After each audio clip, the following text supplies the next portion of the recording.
আজকের এই press briefing আপনারা জানেন, আমাদের প্রিয় মাতৃভূমি বাংলাদেশ, প্রায় 90% মুসলমানের এই বাংলাদেশে আমাদের সন্তানদেরকে গড়ে তোলা এবং সব ধর্মের মতের সন্তানদেরকে গড়ে তোলার জন্যই ধর্মীয় শিক্ষার কোনো বিকল্প নেই। যেখানে ধর্ম নেই সেখানে মানবতা নেই, যেখানে ধর্ম নেই সেখানে অধিকার নেই,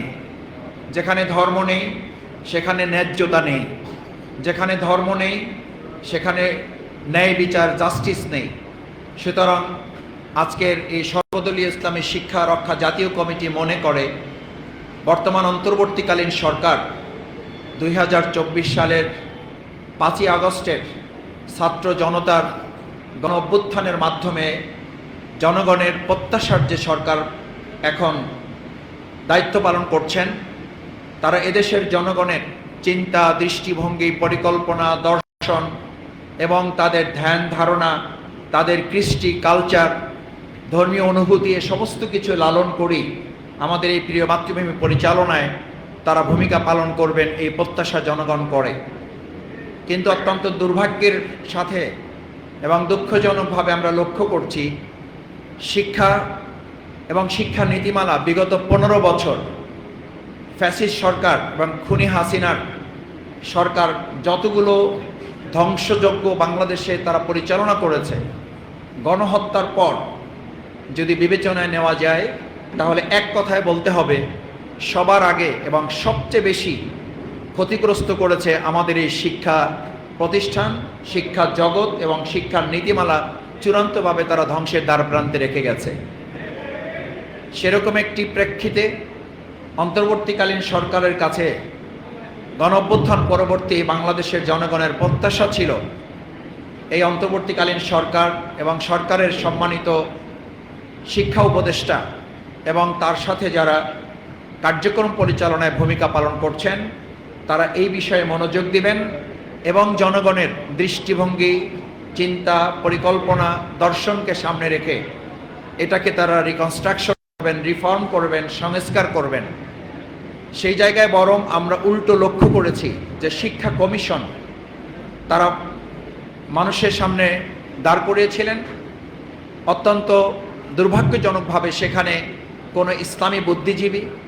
সেখানে কোনো ধর্মীয় ব্যক্তিত্ব এবং ইসলাম সম্পর্কে, বিভিন্ন ধর্ম সম্পর্কে যারা বিশেষভাবে অবগত সেরকম কাউকেই না রেখে একটা কমিশন তারা জাতির সামনে অত্যন্ত তামাশার মতো করে পেশ করেছিলেন, যা পরবর্তীতে এই দেশবাসী ঘৃণাভরে প্রত্যাখ্যান করেছিল। পরবর্তীতে আমরা লক্ষ্য করলাম অন্তর্বর্তীকালীন সরকার শিক্ষার মতো গুরুত্বপূর্ণ বিষয়ে সংস্কারের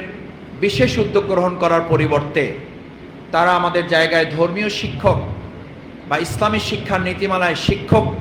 নিয়োগের পরিবর্তে তারা নাচ, গান এ সমস্ত শিক্ষা নিয়োগের জন্য তারা প্রাথমিকভাবে নির্দেশনা দিয়েছে। আজকে তার প্রতিবাদে আমাদের দেশের সকল ধর্মপ্রাণ সংগঠনগুলো, সামাজিক প্রতিষ্ঠানগুলো যে যেখান থেকে দায়িত্বের অংশ হিসাবে আজকের এই সর্বদলীয় ইসলামী শিক্ষা রক্ষা জাতীয় কমিটি তারা বারবার বসে বিভিন্ন চিন্তা পরিকল্পনা সামনে রেখে আজকে বেশ কিছু কর্মসূচি সামনে হাতে নিয়ে প্রাথমিকভাবে আজকের এই প্রেস ব্রিফিংয়ের আয়োজন করা হয়েছে। প্রেস ব্রিফিংয়ের মাধ্যমে যে কথাগুলো আমাদের নেতৃবৃন্দ সাংবাদিক ভাইদের মাধ্যমে জাতির সামনে তুলে ধরবেন, বিশেষ করে অন্তর্বর্তী সরকারের যারা দায়িত্বে আছেন তাদেরকে যে আহ্বান জানানো হবে, আমরা মনে করি এই আহ্বানের মাধ্যমে একটা যথাযথ উদ্যোগ এবং তড়িৎ অগ্রাধিকারের ভিত্তিতে তারা কার্যকর পদক্ষেপ গ্রহণ করবেন। এবং সেই ক্ষেত্রে যদি কার্যকর পদক্ষেপে আমরা বিলম্ব পরিলক্ষিত হতে দেখি তাহলে প্রয়োজনে এই সর্বদলীয় ইসলামী শিক্ষা রক্ষা জাতীয় কমিটি বসে পরবর্তীতে প্রয়োজন অনুযায়ী চাহিদার আলোকে এই কমিটি আরও বৃহত্তর কর্মসূচি পালন করার জন্য আমরা সিদ্ধান্ত গ্রহণ করতে বাধ্য হব।